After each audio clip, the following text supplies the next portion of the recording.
South ఇండియాలోనే అతి తక్కువ ధరలకే నాణ్యమైన రత్నాలని అందించే ఏకైక సంస్థ 6JVR. మురళి గారు ఫేమస్ అయిన 2 పాత్రలు కూడా తెలంగాణ యాసవే. అవును. ఇప్పుడు అలాంటి క్యారెక్టర్సే వస్తున్నాయా, వేరేవి కూడా ఆఫర్ చేస్తున్నారా? లేదు మేడం, ఇప్పుడు అజయ్ భూపతి గారిది RX100 తీసిన అజయ్ భూపతి గారిది మంగళవారం సినిమా చేస్తున్నాను.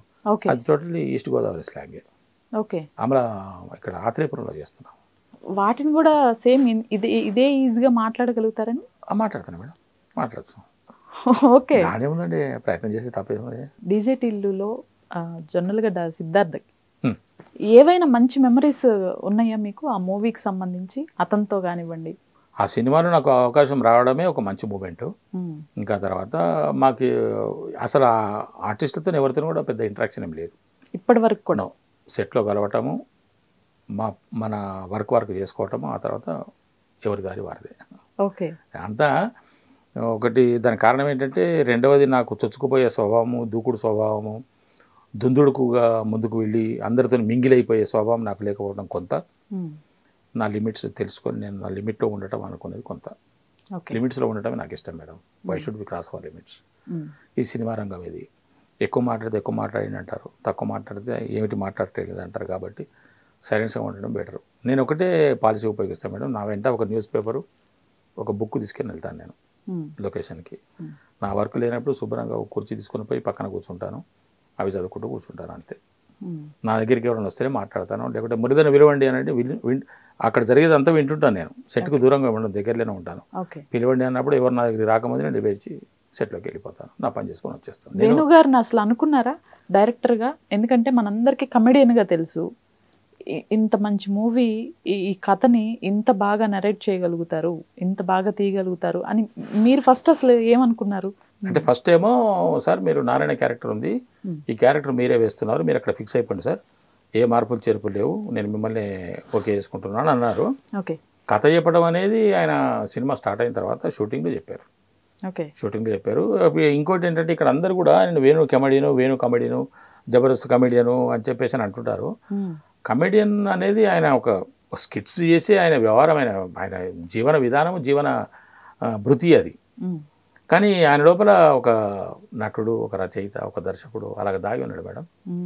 నేను ఒక పెద్ద ల్యాబ్స్, థియేటర్స్ అన్నీ ఉన్న ఒక దగ్గరికి వెళ్తుంటాను నేను. డబ్బింగ్ చెప్పడానికో, ప్రివ్యూలు చూడటానికో. అక్కడికి వెళ్తుంటే అక్కడ ప్రొడక్షన్ బాయ్ ఉన్నాడు ఒక అతను.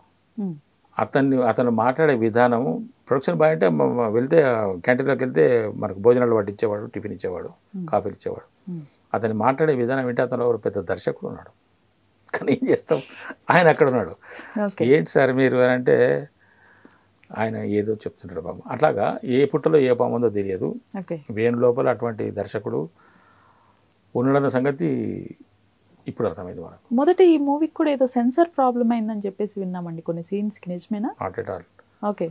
2 డైలాగులు తీసేయమన్నారు అంతే, 2-3 డైలాగులు తీసేయమన్నారు అంతే. ఆ డైలాగులు కూడా మార్చమన్నారు అంతే తప్ప అవి ఉండకూడదని లేదు. అవి నేను వాడినే, ఆ 3 నేను వాడిని.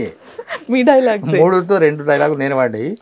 ఒకటి మేనత్త క్యారెక్టర్ వేసిన, పోచవ క్యారెక్టర్ వేసిన ఆవిడ వాడింది ఒక మాట. మిగతా 2 నేను. అసలు దాంట్లో ఒకటి నేను ఇది షూటింగ్ అప్పుడు కూడా వేణు ఉండి, అన్న అది అనకూడదేమో అని అన్నాడు. అనొచ్చు తమ్ముడు, అంత అవసరమైతే దాన్ని అప్పుడు తీసేయచ్చు, కానీ దానికి ఒక ఫోర్స్ ఉంటుంది అని చెప్పేసి అని చెప్పిన. నేను నా బావమరిది ఇద్దరము. అతను నన్ను కొంచెం గేలి చేసినట్టు, ఎగతాళి చేసినట్టు తప్పించుకొని పోతున్నాడు. ఇతను దమ్ముంటే నువ్వు చేసి చూపించు అని చెప్పేసి అని ఒక సిచ్యువేషన్ ఉన్నది.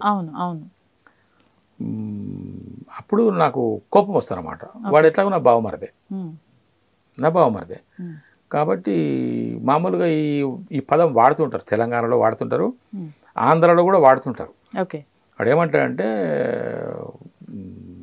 పెట్టేడు కాడ మాత్రం తాగుతాడు, తినేకాడ తింటాడు, నీకు స్పెషల్ బాటలు తీసుకొచ్చి ఇవ్వాలి, పెట్టే విషయం కాడికి వచ్చి మాత్రం పీక్తాడు అని అతను అంటుంటాడు. అన్నప్పుడు నాకు బాగా రోషం వస్తుంది.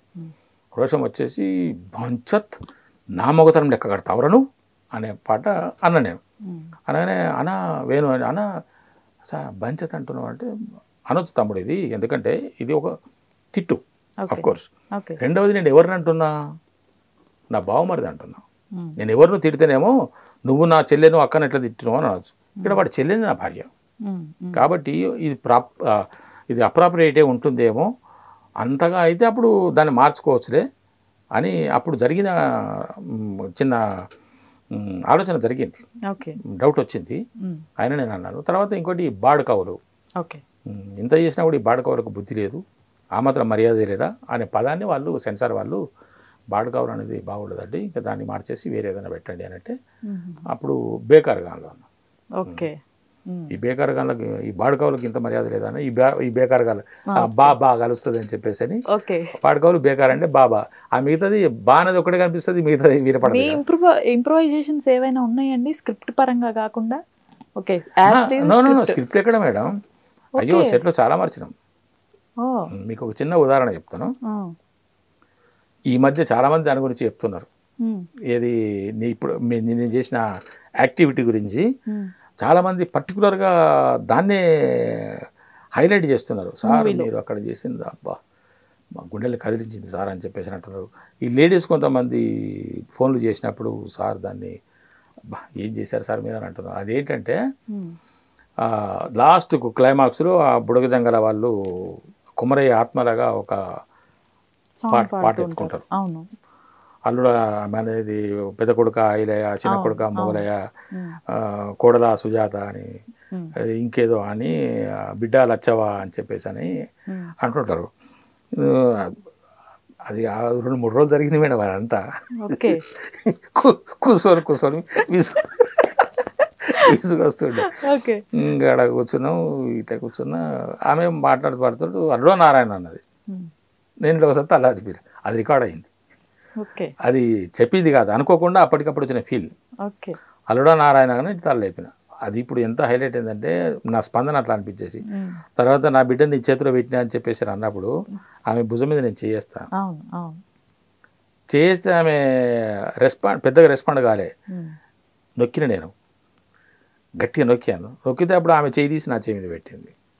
మళ్ళీ నేను నా లెఫ్ట్ హ్యాండ్ తీసుకొని మళ్ళీ ఆమె అంటే ఇట్లా పెట్టినాను కదా, ఆమె పెట్టగానే మళ్ళీ అది కూడా చాలా మందిని కదిలించింది, ఆడపిల్లల్ని చాలా మందిని కదిలించింది. అంటే ఇటువంటివన్నీ డైరెక్టర్ గారు చెప్పకుండానే, చెప్పవలసిన అవసరం లేకుండానే మరి మేము ఆర్టిస్ట్గా మాకు వచ్చిన ఫీల్, అప్పటికప్పుడు మాకు కలిగినటువంటి భావన బట్టి చేసినాం మేడం అట్లా కొన్ని.